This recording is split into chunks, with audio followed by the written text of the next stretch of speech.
Mateo capítulo 6, versículo 19. Dice: no se hagan tesoros en la tierra, donde la polilla y el óxido corrompen o corroen, y donde ladrones minan y hurtan, sino hagan tesoros en el cielo, donde ni la polilla ni el óxido corrompen, y donde los ladrones no minan ni hurtan. Porque donde esté su tesoro, allí estará su corazón. Quiero compartir con ustedes hoy acerca de la prioridad del corazón. Y cuando digo corazón, solo como metáfora parto del corazón anatómico o fisiológico, que como un órgano bombea sangre y con su funcionamiento al irrigar con sangre a todo nuestro organismo, siente también el impacto de las buenas y malas sensaciones y emociones que nuestro organismo recibe. Quiero ir un poco más allá de eso. Corazón como la suma del alma, de la inteligencia, de la fe, la suma de todas nuestras virtudes, de nuestras facultades profundas, internas, espirituales. A eso me refiero con la prioridad del corazón. Porque prioridades hay, y muchas, dependiendo de las circunstancias y dependiendo del tiempo. Por ejemplo, las prioridades de las circunstancias son: tengo hambre y mi prioridad es comer, y no está mal, está bien. Tengo frío, mi prioridad es abrigarme, y eso está correcto. Tengo sueño, mi prioridad es dormir. Tengo una enfermedad, mi prioridad es atender mi salud. Entonces, esas son prioridades de circunstancia, y solo pongo eso como ejemplo porque hay muchísimas prioridades dependiendo de las circunstancias. Pero dependiendo del tiempo también, en el desarrollo del individuo, cuando un niño ha llegado a la edad escolar, su prioridad es estudiar primaria. Pero concluida la primaria, con el paso del tiempo, ya su prioridad cambia. Ahora tendrá que estudiar el bachillerato o la secundaria, como se dice. Y concluida la educación secundaria o del bachillerato, su prioridad da otro salto. Ahora su prioridad será estudiar una carrera profesional en una universidad. Y así sucesivamente. Entonces, las prioridades de la vida son múltiples, si unas dependen de las circunstancias y otras dependen del tiempo. Hoy no voy a hablar de eso, ni de las prioridades que dependen de las circunstancias, ni de las prioridades que dependen del flujo del tiempo. Quiero hablar de las prioridades que son prioridades desde la eternidad. Aquello que Dios ha dicho, esto es y no otro. Porque como cristianos necesitamos entender qué es la prioridad del corazón según Dios. Porque si las prioridades de la vida espiritual dependieran de cada persona inventaría su modelo espiritual, cada iglesia inventaría su modelo espiritual, cada predicador inventaría su modelo espiritual, y de eso no trata. Así que hablaré hoy con ustedes acerca de la prioridad del corazón. Y por eso el texto, que debería ser, como ya lo enuncié, una especie de epígrafe que habría que grabarlo en nuestra mente en esta mañana, dirá: donde esté su corazón, donde esté su tesoro, allí estará su corazón. Y pregunta, ¿qué es la prioridad de su vida según Dios? No según las circunstancias, ni según el tiempo. Siguiente pregunta en la misma línea: ¿cuál es la meta de su vida? según Dios, no según usted o según la sociedad o la cultura o según la opinión popular. ¿Cuál es la meta de su vida? Siguiente pregunta: ¿dónde está el tesoro de su vida? El tesoro suyo, el tesoro de su vida. ¿Dónde está? Y aquí quiero precisar algo. Podríamos caer en la trampa de decir: no creo que la riqueza es mala, la plata es pecado, y caer en esas ambigüedades y en esas opiniones sueltas. Dios da por hecho, ojo con lo que voy a decir, Dios da por hecho de que la riqueza es parte de la herencia de los hijos de Dios. Es un hecho eso. Eso no es discutible. ¿Por qué? Porque Dios ha creado, redundando, una creación exuberante, una creación llena de recursos. El cielo es infinito, la luz del sol inagotable, la circulación del viento que respiramos, que oxigena a plantas, a animales y a seres humanos y da vitalidad al planeta, pese a que irresponsablemente la contaminamos. Sin embargo, hasta ahora por lo menos es libre de circulación, libre e inagotable. No sé cómo, pese a que la contaminamos, sigue purificándose y aún respiramos oxígeno. Es inagotable. El agua de Dios inagotable, la ciclicidad de la naturaleza, de las plantas, de los animales, inagotable, inagotable, pese a que muchos humanos somos irresponsables en su manejo. Así es que Dios no pudo haber creado esa riqueza, ese recurso exuberante para querer que sus hijos luego estén en la limitación, en la mendicidad, en la miseria. No.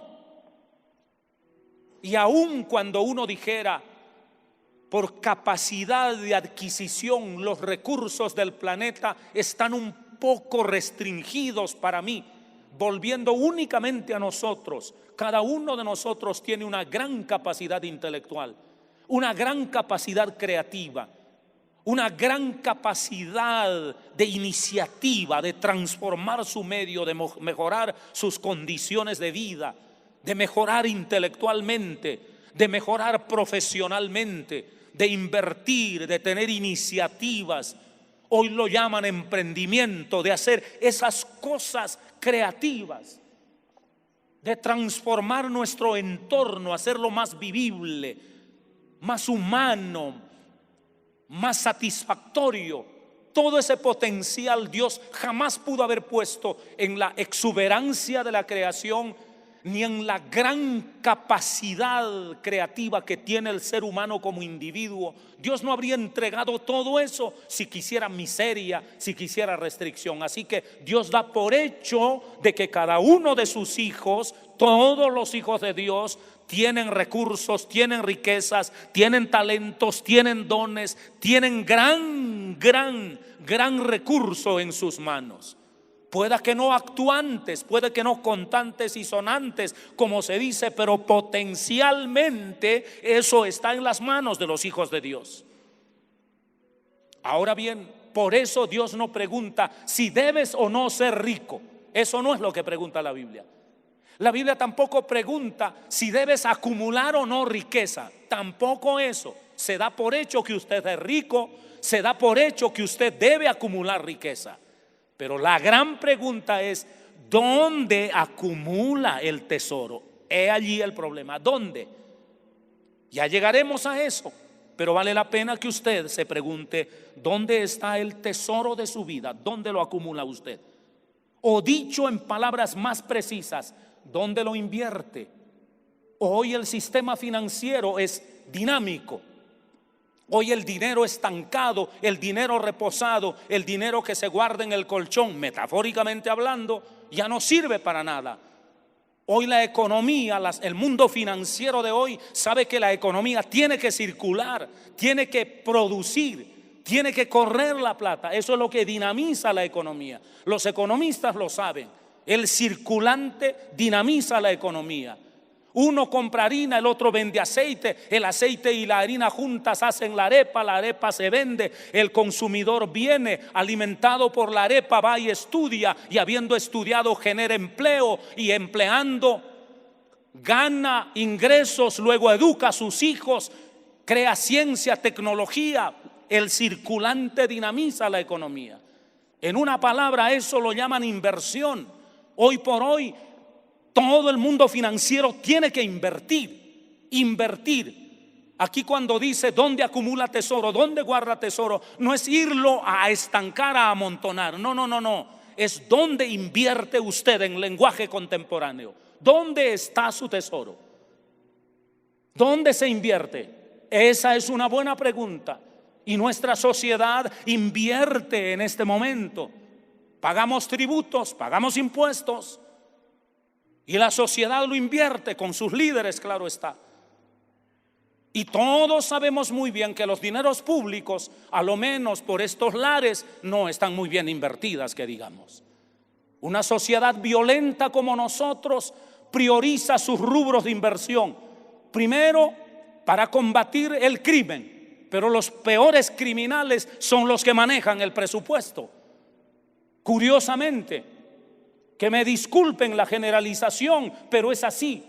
Se genera la violencia. En lugar de combatir la violencia, se juega al gato y al ratón, porque nos conviene que la violencia siga existiendo para que mi discurso bélico, para que el presupuesto bélico siga fluyendo, cuando la prioridad debería ser educación. En una sociedad como esta, la educación debería ser gratuita, en primaria, en bachillerato, en universidad. Hasta el doctorado debería ser completamente gratis.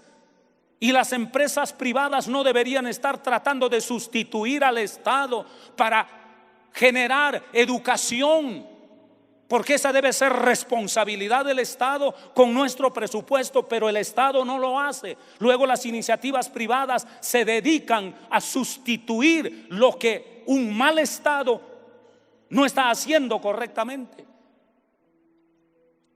Y una sociedad mal educada saca malos profesionales. Los puentes se caen, los edificios se caen, los enfermos se mueren. Tenemos educadores ideologizados, borregos que han sido domesticados y que siguen domesticando por una ideología complejada. Ni siquiera educan bien a la gente. ¿Por qué? Porque la gente está mal educada. Y eso se vuelve un círculo vicioso de una y otra, lo mismo. No hay progreso, no hay adelanto, no hay nada. Porque el presupuesto está mal invertido, mal manejado. Donde esté su tesoro, allí estará su corazón.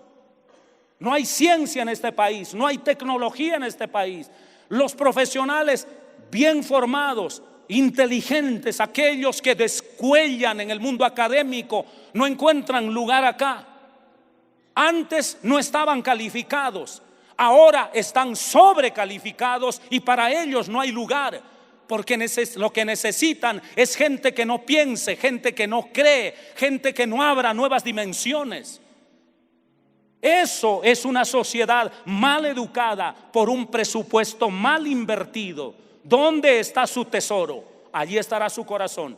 Ahora usted dirá, qué bien que esté criticando al sector público, pastor. Lo he hecho no solo por el prurito de criticar, lo he hecho más bien para hacer una transpolación de ese modelo social al modelo de la iglesia. Y Dios dirá, el presupuesto de mi reino no puede estar manejado como está manejado allá en la sociedad. Una sociedad enferma, una sociedad injusta, que invierte mal, no invierte donde debe.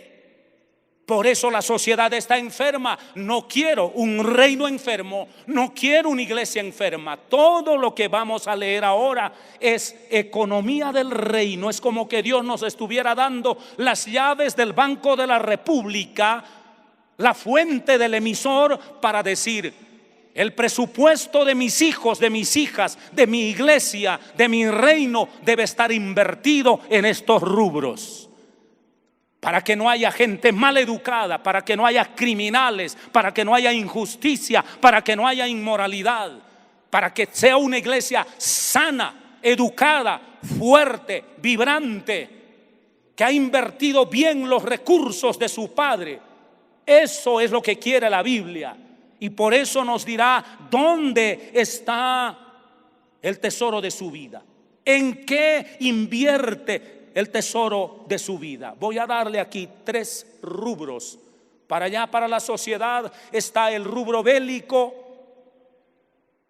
el rubro administrativo, tremendo aparato administrativo, y casi allí se va el 70-80% del presupuesto nacional.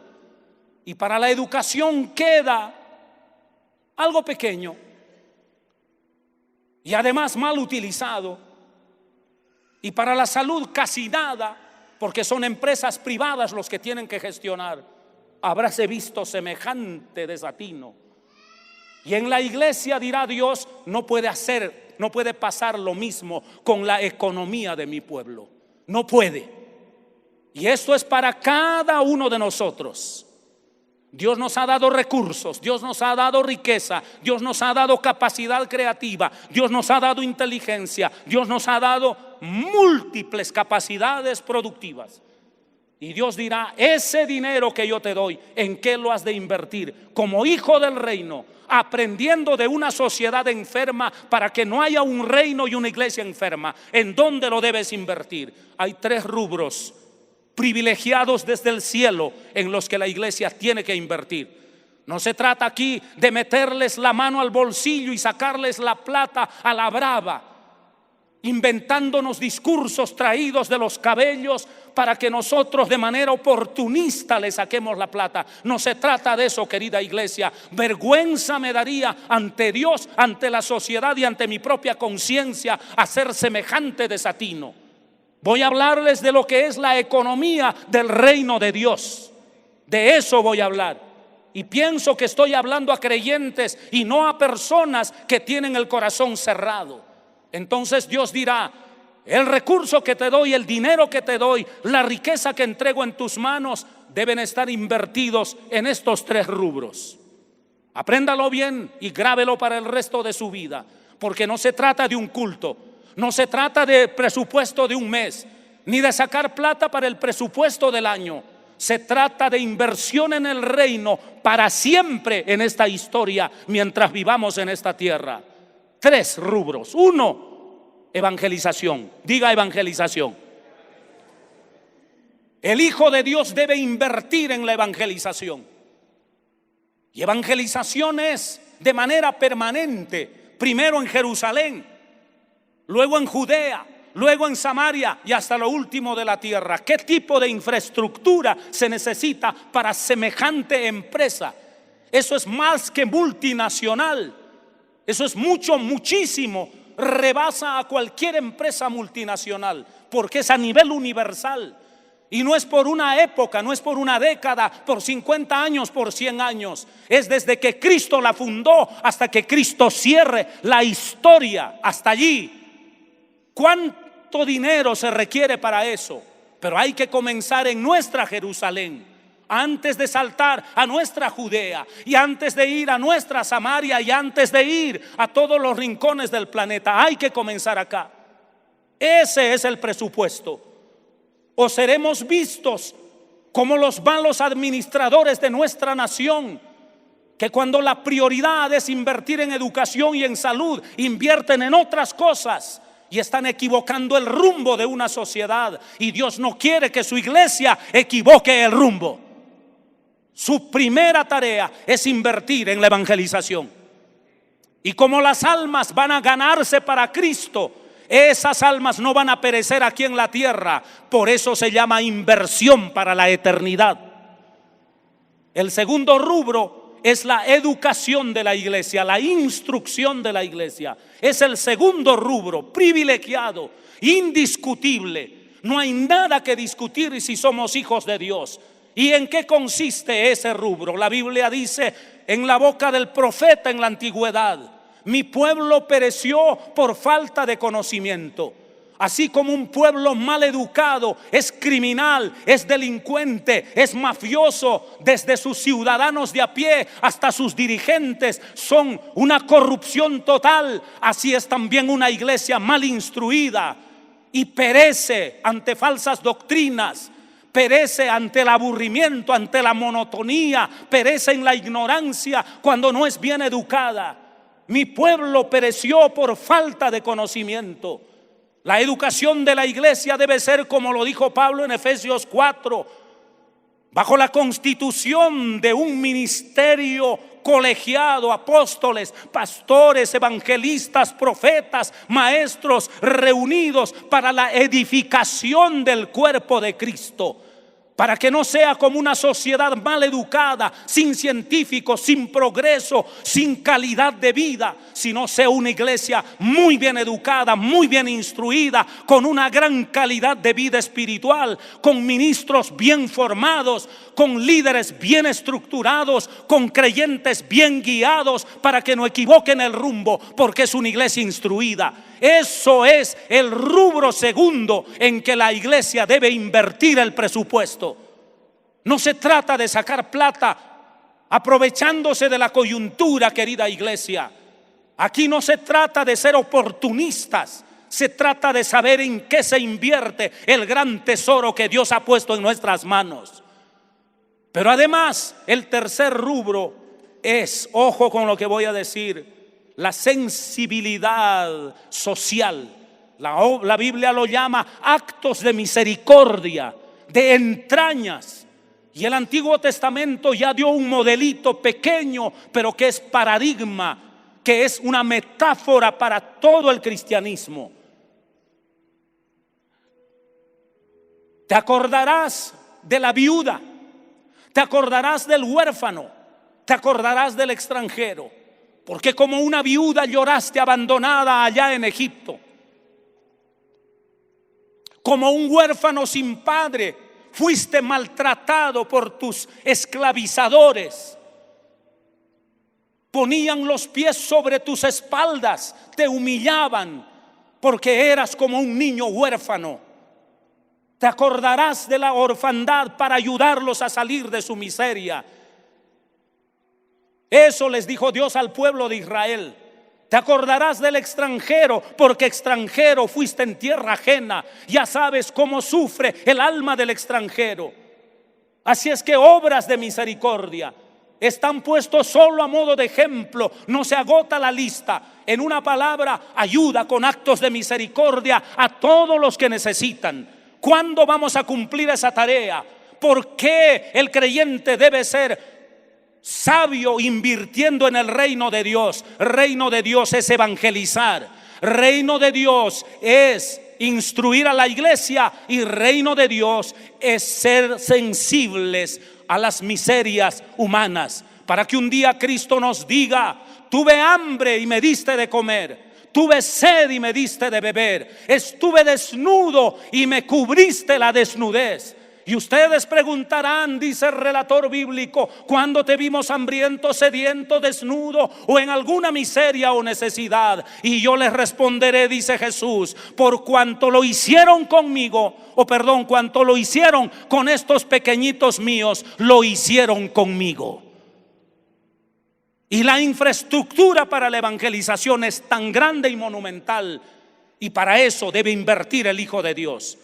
La infraestructura de la instrucción de la iglesia, desde un templo y un santuario como este y todo lo que tienen a sus alrededores, es una tremenda inversión. En eso invierte la iglesia.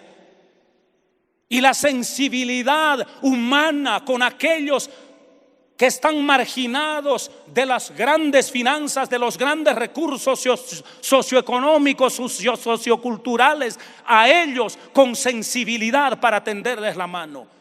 Y nuestra iglesia afortunadamente está apuntando a las tres direcciones, y no lo digo por vía de conformismo u oportunismo. Esta iglesia tiene esa sensibilidad.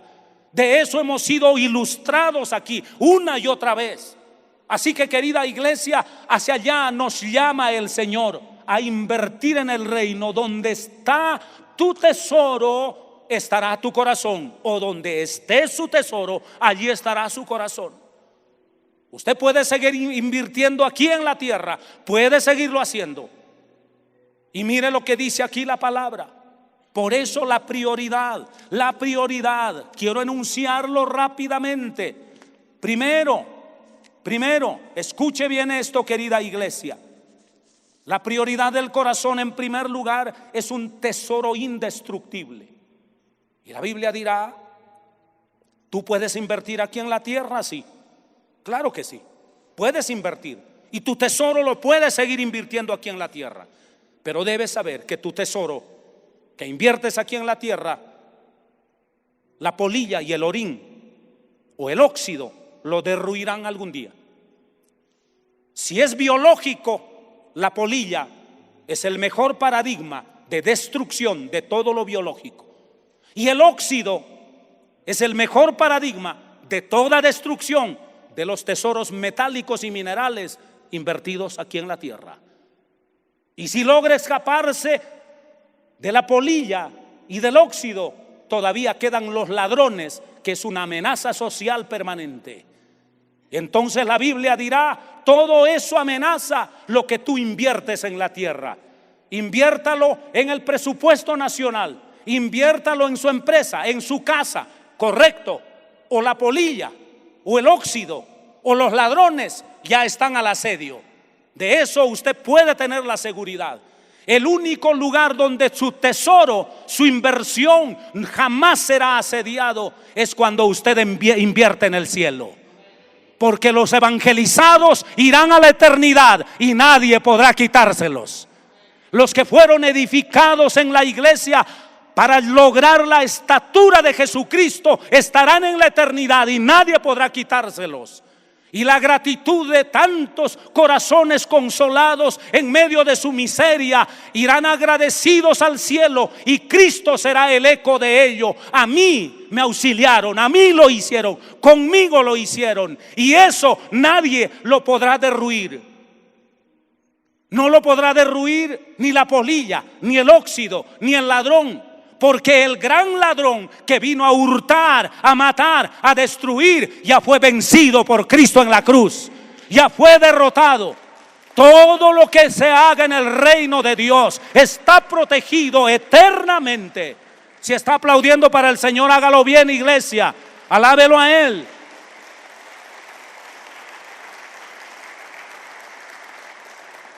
Así que es un tesoro indestructible. Cuando mañana va a diezmar, va a ofrendar, va a dar primicia como Israel en la tierra prometida, sepa que usted está puesto como luz del mundo y su dinero está alumbrando para la eternidad. Cuando usted invierte diezmos, ofrendas, primicias, pactos, siembras, semillas, sepa que su dinero está educando, instruyendo a la estatura de Cristo a esta iglesia.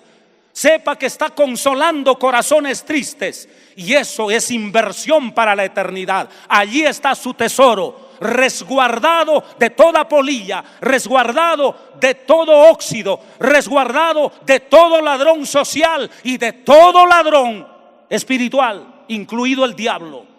Nadie podrá tocar ese tesoro. En segundo lugar, es una visión invulnerable. Es la prioridad, una visión invulnerable. ¿Veo con los ojos de la sociedad o veo con los ojos de Dios?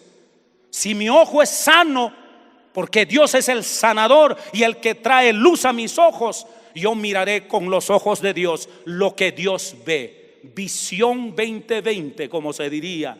Y estoy utilizando el término en sentido ambiguo. Uno para referirme a la fisiología del ojo y otro a la visión de empresa, de futuro, de posteridad. Entonces es la visión perfecta 2020. Pero Dios dirá: si tú miras aquí en la tierra biológicamente y te sanas biológicamente, como el ciego Bartimeo y otros ciegos que se sanaron, y además tienes una visión de empresa para la posteridad, todavía no te diferencias de los simples mortales. Todavía sigues teniendo un ojo medio enfermo. Tu ojo estará sano solo si fluyes en la visión de Dios, en la mirada de Dios, en la empresa de Dios.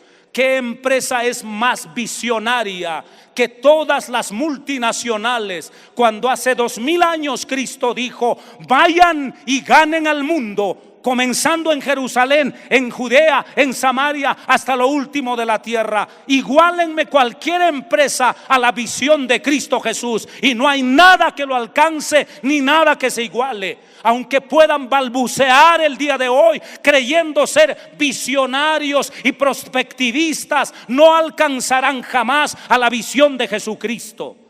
Entonces Dios dirá: tu ojo es bueno, es sano cuando tú miras como tu Dios mira.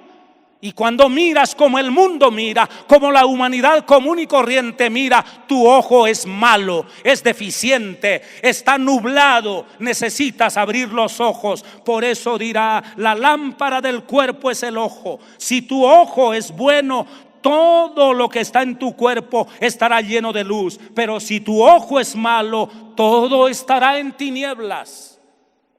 Cuando vamos a hablar de la inversión en el reino de Dios, inmediatamente surge en la mente lo que este dice, lo que el otro dice, lo que las redes dicen, lo que los críticos dicen, lo que no dicen los hijos de Dios, y nos llenamos de soberbia, nos llenamos de críticas, nos llenamos de prevención. Ojo malo no tiene la visión de Dios, tiene la visión del mundo, una visión deficiente, contaminada.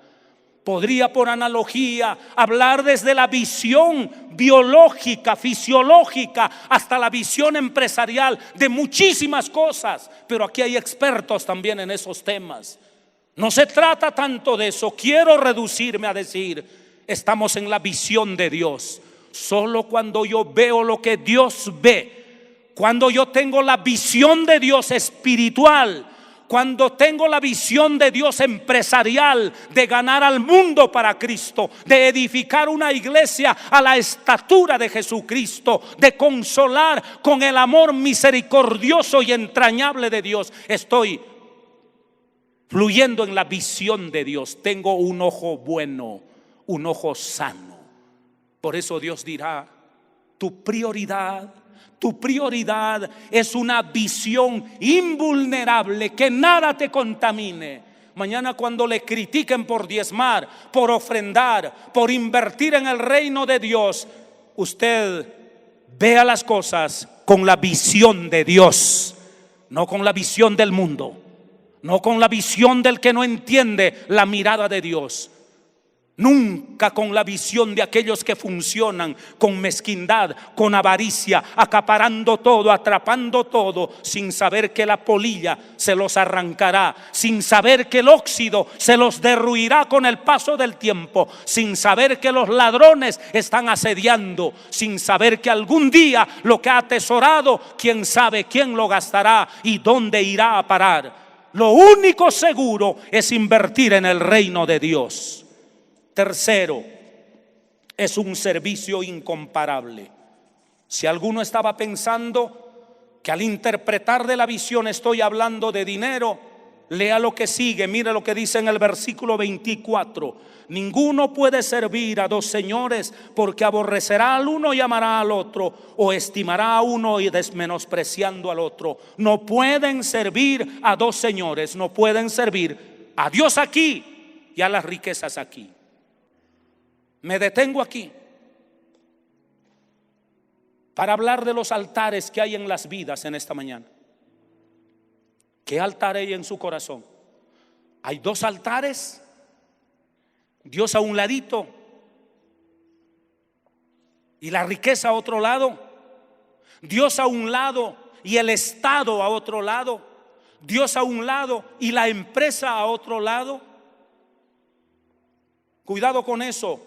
El escritor latino Juvenal, leyendo la realidad financiera de su época, dijo: pecunio, dinero, riqueza, recursos materiales, tangibles. Pecunio es el Dios que, sin tener altar, es el que hace arrodillar a griegos y romanos, decía Juvenal. A todos los tiene arrodillados. Donde esté su tesoro, allí estará su corazón. Querida iglesia, ¿dónde está su tesoro? ¿Ante quién se arrodilla usted? ¿Rinde un culto conciliador entre Dios y las riquezas? Cuidado con eso, peligroso. Ruego a Dios en esta mañana y rogaré siempre que aquí solo adoremos al Dios eterno, que haya un solo altar en nuestras vidas, un solo altar. Usted está pensando, pero ahora tengo dinero, si doy esto me falta un rubro acá, etcétera. No podemos estar cavilando en eso. La prioridad dirá: invierte en el reino de Dios. Es tu prioridad, porque si inviertes en otras cosas, estás haciendo un altar a tu riqueza. Tremendo. Y voy un poco más allá. Jesús va a iniciar su ministerio, quiere ganar y salvar al mundo, y mirándolo presupuestalmente no tiene recursos. Y durante su ayuno, en la alborada de su ministerio, se le aparece el diablo. Y el diablo le dice: adórame un minuto, arrodíllate y te voy a entregar todas las riquezas de la tierra.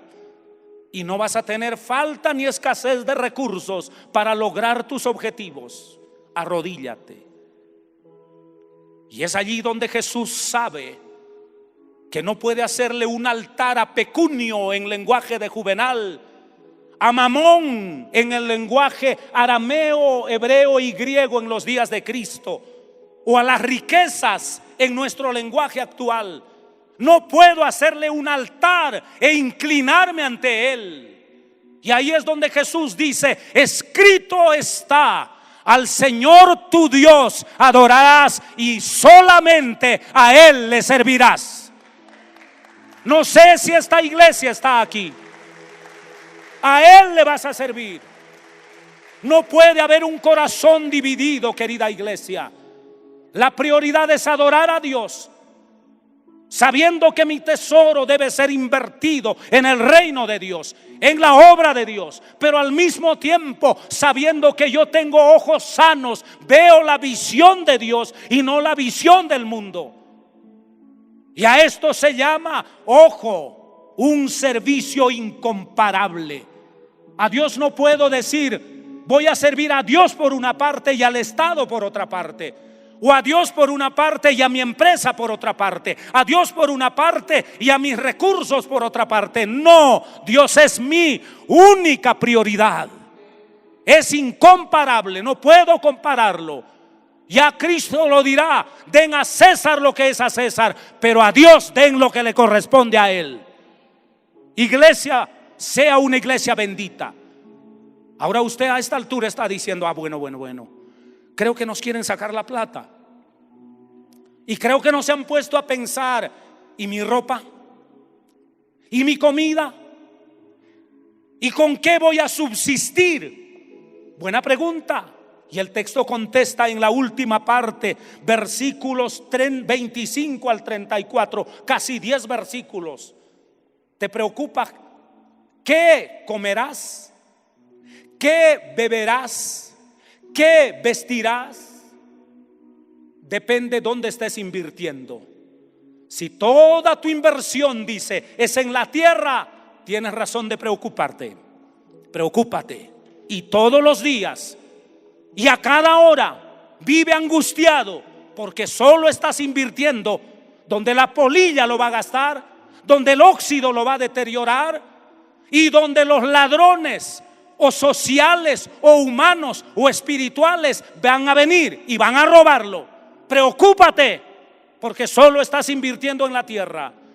Pero si estás invirtiendo en la eternidad, si estás invirtiendo con la visión de Dios, si tu altar de adoración no es el dinero, sino tu Dios, entonces mira a las aves del cielo, mira a los lirios del campo. Las aves siguen existiendo desde la creación, miles y millones de años, y su Padre eterno, providente, generoso, las alimenta. Los lirios florecen hermosos, bellos, estéticamente encantadores. Y ni siquiera Salomón, haciendo pagar tributos exorbitantes, cual si fuera el imperio egipcio o fenicio o de Tiro, no se logró vestir con la belleza de los lirios. Si las aves que hoy vuelan y mañana mueren, los lirios que hoy florecen y mañana el viento se los lleva o los echa al horno, el Padre eterno los viste así. ¿Cuánto más su Padre, a quien ustedes le sirven, no cuidará de ustedes? No se preocupen de qué comerán, de qué vestirán, de qué beberán, porque su Padre, a quien le sirven, sabe que de esas cosas tienen necesidades. Antes busquen primeramente el reino de Dios y su justicia, y el vestido, el alimento, la bebida, la subsistencia será cuidado por ese Padre que ha cuidado por milenios a aves y a lirios. ¿En qué terreno pisamos, iglesia? Invertir en el reino de Dios no es sacar la plata oportunamente, ni dudar de Dios, es confiar a ojo cerrado. Esta palabra es para los que confían en Dios y le sirven a Él. Los que no sirven a Dios y no confían en Él tienen derecho a preguntarse cada día qué comerán mañana, qué vestirán mañana, qué beberán mañana. Preocúpense y mucho, porque ni siquiera así evitarán que la polilla los destruya, que el óxido se los lleve, que los ladrones materiales vengan y se los quiten, o los ladrones espirituales vengan y se los roben. Pero si usted está en la visión de Dios y su tesoro está en la eternidad, no hay nada que pueda tocarlo, porque está protegido por la mano poderosa y victoriosa de Jesucristo.